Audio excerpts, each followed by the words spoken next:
నమస్తే, నేను కిషోర్ కుమార్. ఈ వీడియో మీరు మొదటిసారి మన ఛానల్లో చూస్తున్నట్టయితే దయచేసి ఈ ఛానల్ని సబ్స్క్రైబ్ చేయండి. అదేవిధంగా కింద మీకు హైప్ బటన్ కనిపిస్తే దాన్ని ప్రెస్ చేసి మాకు పాయింట్లు ఇవ్వటం కూడా మర్చిపోకండి. మీ ప్రోత్సాహమే మాకు కొండంత బలాన్ని ఇస్తుంది. మార్చి 15 ఈ తేదీకి ఒక ప్రత్యేకమైనటువంటి చరిత్ర ఉంది.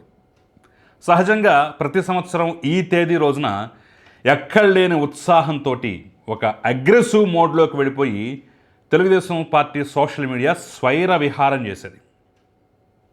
కానీ ఫస్ట్ టైం అనుకుంటాను ఇదే మార్చి 15 రోజున చేష్టలుడిగిపోయి స్వైర విహారం చేయలేక, సమర్థించుకోలేక డైలమాలో పడ్డటువంటి పరిస్థితుల్లో కనిపిస్తోంది. చాలామందికి నేనేం చెప్పబోతున్నాను అర్థమైపోయి ఉంటుంది. కరెక్ట్గా 2019 మార్చి 15 అంటే ఇదే రోజు 2019వ సంవత్సరంలో వివేకానంద రెడ్డి హత్య జరిగింది. సో సరే, అప్పుడు హత్య ఎవరు చేశారు ఏంటో తెలియదు, ఆ వ్యవహారాలు ఏంటో తెలియదు. అసలు తేరుకునే లోపే ఆ మరక మొత్తాన్ని తెలుగుదేశం పార్టీకి అంటించేటటువంటి ప్రయత్నం సక్సెస్ఫుల్గా చేయగలిగింది వైసీపీ. ఆ తర్వాత అధికారంలోకి కూడా రాగలిగింది. అయితే ఆ తర్వాత పరిణామాలు పూర్తిగా ఆ పార్టీకి వికటించి ఆ పాయింటే వాళ్ళకి వ్యతిరేకంగా మారడం అనేది ప్రారంభించింది. ఇక అప్పటి నుంచి ప్రతి మార్చి 15 హూ కిల్డ్ బాబాయ్ అని చెప్పేసి చెలరేగిపోయి అద్భుతంగా ఆ అంశాన్ని డ్రైవ్ చేసినటువంటి తెలుగుదేశం పార్టీ సరిగ్గా అదే మార్చి 15, 2026 అంటే ఈ రోజున మాత్రం ఏమీ చేయలేక, ఏమీ మాట్లాడలేక నిశ్శబ్దంగా, నిస్సత్తుగా మారిపోయినటువంటి పరిస్థితి కనిపిస్తోంది. అయితే దానికి కారణం మాత్రం వేరే అంశం కావటం దురదృష్టకరం. సొంత పార్టీ ఎంపీఏ డ్రగ్స్ తీసుకుంటూ దొరికిపోయి ఏం చేయాలో తెలియనటువంటి పరిస్థితి, ఎలా డిఫెండ్ చేసుకోవాలో తెలియనటువంటి పరిస్థితి, ఏం మాట్లాడాలో తెలియనటువంటి పరిస్థితుల్లో స్తబ్దుగా ఉండిపోయినటువంటి ఒక నైరాశ్య స్థితి అయితే ఈరోజు కనిపిస్తుంది. సో ఉదయం నుంచి ఈ అంశం మీద అనేక థియరీలు, అనేక కథనాలు, అనేక అంశాలు బయటకు వస్తున్నటువంటి నేపథ్యంలో నేను కూడా వాస్తవానికి దగ్గరగా ఈ అంశాన్ని పరిశీలించి విశ్లేషించే ప్రయత్నం, క్లుప్తంగా చెప్పేటువంటి ప్రయత్నం అయితే ఈ వీడియోలో చేయబోతున్నాను. కాబట్టి ఎక్కడా స్కిప్ చేయొద్దు. ఇందులో ఒక అంశం మాత్రం నాకు చాలా అనుమానంగా ఉంది. ఆ అనుమానం ఏంటో నేను మీతో పంచుకుంటాను. ఒకవేళ మీ అభిప్రాయం కూడా దానికి దగ్గరగా ఉంటే నాకు కింద కమెంట్ రూపంలో తెలియజేసేటటువంటి ప్రయత్నం అయితే చేయండి. ఇక మెయిన్ టాపిక్లోకి వెళ్ళిపోతే, ఈ అంశంలో ఒక 10 పాయింట్లు అనుకుంటే అందులో 9 పాయింట్లు ఆ పార్టీకి, ఆ ఎంపీకి వ్యతిరేకంగా ఉన్నాయి. అదే దురదృష్టకరం. అసలు ఎక్కడా సమర్థించడానికి అవకాశం కూడా లేనటువంటి ఒక దౌర్భాగ్య స్థితిలో, దుర్మార్గ స్థితిలో ఉండిపోయిందనమాట. సరే, ఆ ఒక్క అనుమానం కానీ లేదా ఆ ఒక్క పాజిటివ్ పాయింట్ ఏంటని నేను లాస్ట్లో చర్చించే ప్రయత్నం చేస్తాను. ఫస్ట్ నెగిటివ్ అంశాల జోలికి పోదాం. నెగిటివ్ అంశాలు ఏంటో తెలుసుకునే ప్రయత్నం చేద్దాం. ఈ డ్రగ్స్ తీసుకున్న ఉదంతం, ఈ పార్టీ జరిగినటువంటి ఉదంతం జరిగింది మొయినాబాద్ ఫామ్ హౌస్లో. అదే దరిద్రం నెంబర్ 1 ఒక రకంగా చెప్పాలంటే. ఆ మొయినాబాద్ ఫామ్ హౌస్కి ఒక పెద్ద ఘన చరిత్ర ఉంది, గత చరిత్ర కూడా ఉంది. బహుశా 2-3 ఏళ్ల క్రితం అనుకుంటాను, కేసీఆర్ అధికారంలో ఉన్న సందర్భంలో ఒక సంచలనమైనటువంటి అంశానికి అదే మొయినాబాద్ ఫామ్ హౌస్ కేంద్ర బిందువైంది. టీఆర్ఎస్ ఎమ్మెల్యేలను భారతీయ జనతా పార్టీ కొనే ప్రయత్నం చేస్తోంది అని ఆరోపిస్తూ ఒక పెద్ద స్టింగ్ ఆపరేషన్ జరిగింది. దానికి సంబంధించినటువంటి footage, audio calls, video calls ఈ పెద్ద ఎత్తున ఆ రోజుల్లో మనందరికీ తెలిసిందే, పెద్ద ఎత్తున సంచలనమైనటువంటి అంశం. ఆ స్టింగ్ ఆపరేషన్కి సంబంధించినటువంటి వీడియో క్లిప్లు, ఆడియో క్లిప్లు అవన్నిటినీ అసలు ఈ దేశంలో ఉన్నటువంటి ప్రతి రాష్ట్రానికి, ప్రతి నాయకుడికి, ఆఖరికి సుప్రీంకోర్టు, హైకోర్టు జడ్జిలకు కూడా పంపించినటువంటి పరిస్థితి మనం చూసాం. ఆఖరికి ఆ పార్టీ పతనానికి కూడా అదే కారణం అంటారు. ఆ అంశంలో కేంద్ర బీజేపీలో కీలకమైనటువంటి వ్యక్తి అయినటువంటి బిఎల్ సంతోష్ని అరెస్టు చేసేటటువంటి ప్రయత్నం చేసిన క్రమంలో భారతీయ జనతా పార్టీ ఉలిక్కిపడి బిఎల్ సంతోష్ని కాపాడుకునే ప్రయత్నం చేసింది. ఇక అక్కడి నుంచి వాళ్ళ మూడ్ మారిపోయింది. ఇక వీళ్ళ అంతు చూడాల్సిందే అని చెప్పేసి కంకణం కట్టుకున్నారు.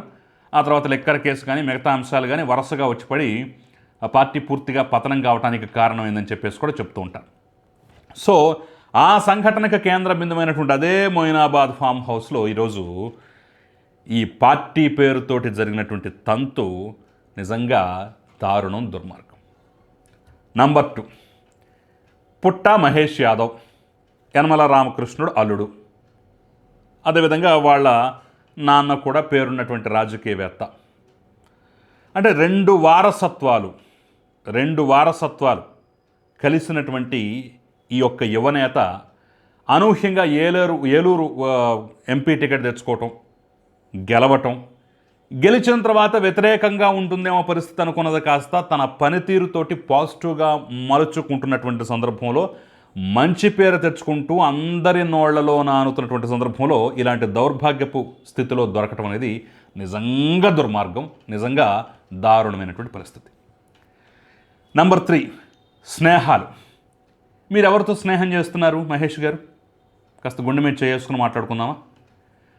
మీ పార్టీకి బద్ధ శత్రువు లాంటి, మిమ్మల్ని నిత్యం అవమానిస్తూ, మిమ్మల్ని నిత్యం తిట్టిపోస్తూ ఉన్నటువంటి బీఆర్ఎస్ పార్టీ నేతతోటి, pilot Rohit Reddy BRS party నేత, అట్ ద సేమ్ టైం అందులో అర్జున్ రెడ్డి అని చెప్పేసి ఇంకొక లీడర్ కూడా ఉన్నాడు. అతను జగన్మోహన్ రెడ్డికి బంధువు అంటారు. వస్తున్నటువంటి కథనాలు చూస్తుంటే జగన్మోహన్ రెడ్డికి బంధువు అని చెప్పేసి అంటున్నారు. అట్ ద సేమ్ టైం ఇతను గతంలో సోషల్ మీడియా నిర్వహించినటువంటి చరిత్ర కూడా ఉందట. అంటే ఒక బీఆర్ఎస్ నేత, ఒక వైసీపీ నేత, మిగిలినటువంటి స్నేహితులు, వీళ్ళందరితోటి కలిసి అసలు పార్టీలకు అతీతంగా స్నేహం ఇదేం సంప్రదాయం మరి? అది కూడా మీ శత్రువులైనటువంటి పార్టీలతోటి. వైసీపీ మీకు మిత్రులు కాదే, బీఆర్ఎస్ మీకు మిత్రులు కాదే, మరి మీకు మిత్రత్వం లేని శత్రుత్వం ఉన్నటువంటి పార్టీ నేతలతోటి మీ స్నేహాలు, వాళ్ళతో పార్టీలు, వాళ్ళతో ఇలాంటి ఫామ్ హౌస్ గెట్ టుగెదర్లు దేనికి దారితీస్తాయో తెలియదా? Drugs party. అరే, ఒక పక్క ఆంధ్రప్రదేశ్లో డ్రగ్స్ వద్దు బ్రో, డ్రగ్స్ తీసుకోవద్దు బ్రో అని చెప్పేసి డ్రగ్స్కి వ్యతిరేకంగా, గంజాయికి వ్యతిరేకంగా మీ పార్టీ పెద్ద ఎత్తున పోరాటం చేస్తోందే. ఈగల్ అని చెప్పేసి ఒక స్పెషల్ టాస్క్ ఫోర్స్ని ఏర్పాటు చేసి గంజాయిని పూర్తిగా రూపుమాపుతోందే. ఆంధ్రప్రదేశ్లో మేము గుండె మీద చేసుకొని చెప్పగలం, దాదాపు 95 నుంచి 99% వరకు గంజాయిని నిర్మూలించగలిగాం. సరే, 1% 0.5% ఆనవాళ్ళు ఉంటే ఉండొచ్చేమో, దాన్ని కూడా నిర్మూలిస్తాం. ఆంధ్రప్రదేశ్లో పట్టుబడుతున్నటువంటి గంజాయి మాదక ద్రవ్యాలు ఏవైనా సరే అవి పక్క రాష్ట్రం నుంచి వచ్చినాయే తప్ప, అలా రవాణా అవుతున్నప్పుడు పట్టుకునే తప్ప ఇక్కడి నుంచి పండించే పరిస్థితి లేదు అని చెప్పేసి గుండెల మీద చేసుకుని చెప్తామని చెప్పేసి మీ వాళ్ళు పెద్ద ఎత్తున ప్రకటనలు కూడా చేస్తున్నారు కదా. మరి అంత డ్రగ్స్కి వ్యతిరేకంగా పోరాడుతూ, స్కూల్ పిల్లల అవేర్నెస్ తీసుకొస్తూ, కాలేజ్ పిల్లల అవేర్నెస్ తీసుకొస్తూ, దీనికోసం పెద్ద ప్రోగ్రాంలు పెడుతూ, నిధులు కేటాయిస్తూ ఇంత చేస్తుంటే మీరు డ్రగ్స్ పార్టీలు చేసుకుంటారా?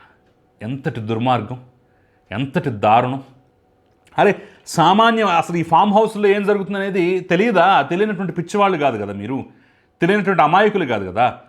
సామాన్య జర్నలిస్ట్ అయినటువంటి మేమే కొన్ని వందల అంశాలు ఈ ఫామ్ హౌస్లో జరిగేటటువంటి వార్తలు చూసాం, రిపోర్ట్ చేసాం, విశ్లేషణ చేసాం. ఈ హైదరాబాద్ చుట్టుపక్కల ఉన్నటువంటి ఫామ్ హౌస్ల్లో రేవ్ పార్టీలని, డ్రగ్స్ పార్టీలని, మందు పార్టీలని, ఆ సింగర్ పార్టీలో డ్రగ్స్ దొరికాయని, ఈ సినీ నటుడు పార్టీలో డ్రగ్స్ దొరికాయని, ఆ సినీ నటి దొరికిందని, ఈ సినీ నటి దొరికిందని, ఆ హీరో దొరికాడని, ఈ హీరో దొరికాడని బోలెడు కథనాలు, బోలెడు వార్తలు దాదాపు నెలకోటన్నా మనకు కనిపిస్తూనే ఉంది కదా. మరి ఏమాత్రం భయం బెరుకు లేకుండా మీ ప్రత్యర్థి పార్టీలు, మీ శత్రు పార్టీలైనటువంటి వ్యక్తులతోటి స్నేహం చేస్తూ, వాళ్ళతో పార్టీలు చేసుకుంటూ, వాళ్ళతో డ్రగ్స్ పార్టీలు అంటే ఎంత దుర్మార్గం ఇది, ఎంత దారుణం ఇది. అర్థం చేసుకోవాలి. ఈరోజు విమర్శించాల్సిన పరిస్థితి తప్పక విమర్శించాల్సినటువంటి పరిస్థితే కనిపిస్తుంది. అంటే ఏ అంశాలు చూసుకున్నా, ఆ ఫామ్ హౌస్ చూసుకున్నా, దాని చరిత్ర చూసుకున్నా, ఆ నాయకులు చూసుకున్నా, వాళ్ళ చరిత్ర చూసుకున్నా, అక్కడ పరిస్థితులు చూసుకున్నా, అలాంటి ఫామ్ హౌస్లు జరిగే పార్టీల తీరు చూసుకున్నా, కథాకామాంశి చూసుకున్నా, వాళ్ళ బ్యాక్గ్రౌండ్ చూసుకున్నా, ఏది చూసుకున్నా పూర్తిగా వ్యతిరేకం ఉంది కదా. మరి మీరు అంత అమాయకంగా వెర్రిగొర్రెలాగా ఎలా పోయి ఇరుక్కున్నారో అర్థం కావట్లేదు. పైగా అది బీఆర్ఎస్ నేత ఫామ్ హౌస్ అన్నప్పుడు, అక్కడ ఇలాంటి పార్టీలు జరుగుతున్నప్పుడు వాళ్ళకి వ్యతిరేకంగా ఉన్నటువంటి పార్టీ ఇక్కడ అధికారంలో ఉంది, కాంగ్రెస్ పార్టీ ఉన్నప్పుడు ఎంత జాగ్రత్తగా ఉండాలి. అబ్బా, ఏమాత్రం హింటు దొరికినా, ఏమాత్రం వాసన పెట్టినా అడ్డంగా బుక్ చేస్తారు. కాంగ్రెస్ వాళ్ళకి ఒక అతిపెద్ద ఆయుధం అవుతుందని చెప్పేసి కనీసం మాత్రంగా స్పృహ లేకుండా పోయి ఈ రకంగా విరుక్కోవడం అనేది నిజంగా దౌర్భాగ్యకరమైనటువంటి స్థితి అన్నమాట. అంటే ఒక పక్క ఆంధ్రప్రదేశ్లో ఆ పార్టీ డ్రగ్స్కి వ్యతిరేకంగా పోరాడుతుంటే, అదే పార్టీ ఎంపీ వెళ్ళి పక్క రాష్ట్రంలో డ్రగ్స్ తీసుకుంటూ దొరికిపోవటం అనేటటువంటి ఒక అంశం, ఒక వార్త అనేది అయితే నిజంగా కుదిపేస్తోంది. నిజంగా నేను చెప్తున్న మాటలు కాదు, వాళ్ళ సొంత కార్యకర్తల యొక్క మనసులో ఉన్న భావం తెలుసుకునే ప్రయత్నం చేయండి. ఒకసారి సోషల్ మీడియా ఓపెన్ చేస్తే తెలుగుదేశం పార్టీ నేతలే కార్యకర్తలే తూర్పారబడుతున్న పరిస్థితి. అయితే ఇక్కడ ఒకే ఒక్క కొంత అనుమానం కలిగించే అంశం ఏంటయ్యా అంటే, ఫస్ట్ ఈ వార్త చూడండి మీరు. ఈ వార్త వచ్చినప్పుడు మహేష్ యాదవ్కు తప్ప మిగతా రోహిత్ రెడ్డి, అర్జున్ రెడ్డి, మిగతా వాళ్ళు ఎవరైతే ఉన్నారో వాళ్ళందరూ డ్రగ్స్ తీసుకున్నట్లుగా పాజిటివ్ వచ్చినట్టుగా అయితే వార్త వచ్చింది. అంటే ఒక్క మహేష్ యాదవ్ తప్ప మిగతా వాళ్ళందరూ డ్రగ్స్ తీసుకున్నట్టుగా వార్త వచ్చింది.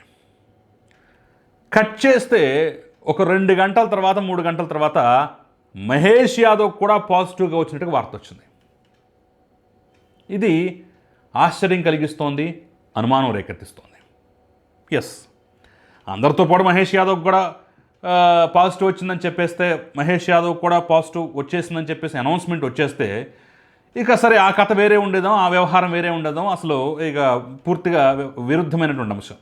కానీ ఇతనికి తప్ప మిగతా వాళ్ళకి పాజిటివ్ వచ్చిందని చెప్పేసి ఫస్ట్ ఒక ప్రకటన రావటం, కట్ చేస్తే ఒక 2 గంటల తర్వాత ఇతనికి కూడా పాజిటివ్ వచ్చిందని చెప్పేసి ఇంకో ప్రకటన రావటం అనేది ఇప్పుడు సందేహాలకు కారణం. అంటే ఆ 2 గంటల సమయంలో ఏం జరిగింది?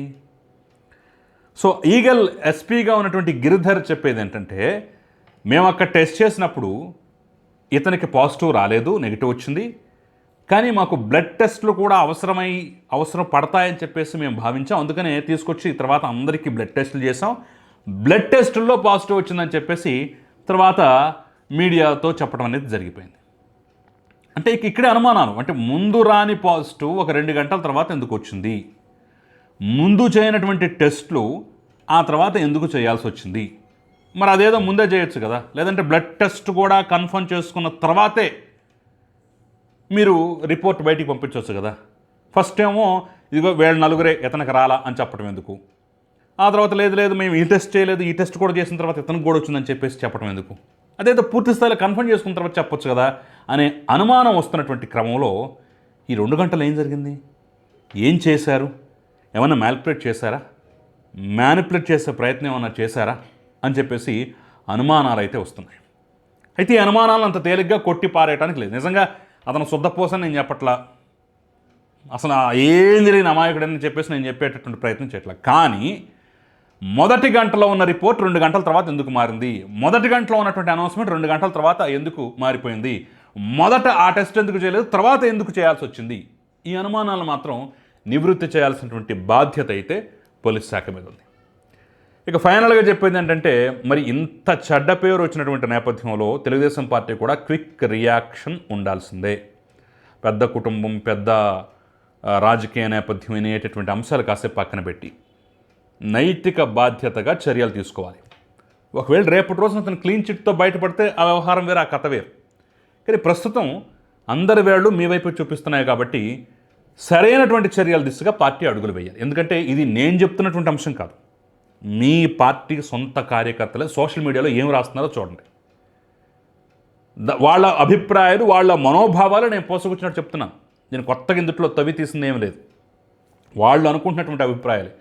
సో పార్టీకి ఇంత డ్యామేజ్ జరుగుతున్నటువంటి ఈ అంశంలో పార్టీ సరైన దిశగా చర్యలు తీసుకోవాలి, అడుగులు వేయాలనేటటువంటి భావన అయితే కార్యకర్తలు వ్యక్తం చేస్తున్నారు. మరి దాన్ని బట్టి పార్టీ ఎలాంటి నిర్ణయం తీసుకుంటుంది ఏంటనేది అయితే చూడాల్సినటువంటి పరిస్థితి ఉంది.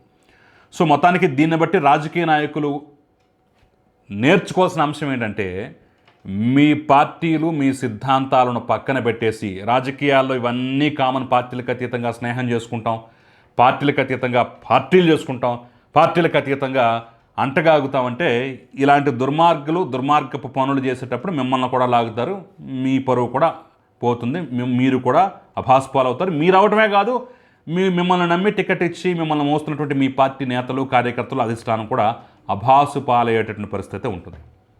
So be careful. మీ యొక్క ప్రతి అడుగు ట్రాక్ అవుతూ ఉంటుంది, ప్రజాక్షేత్రంలో ట్రాక్ అవుతూ ఉంటుంది.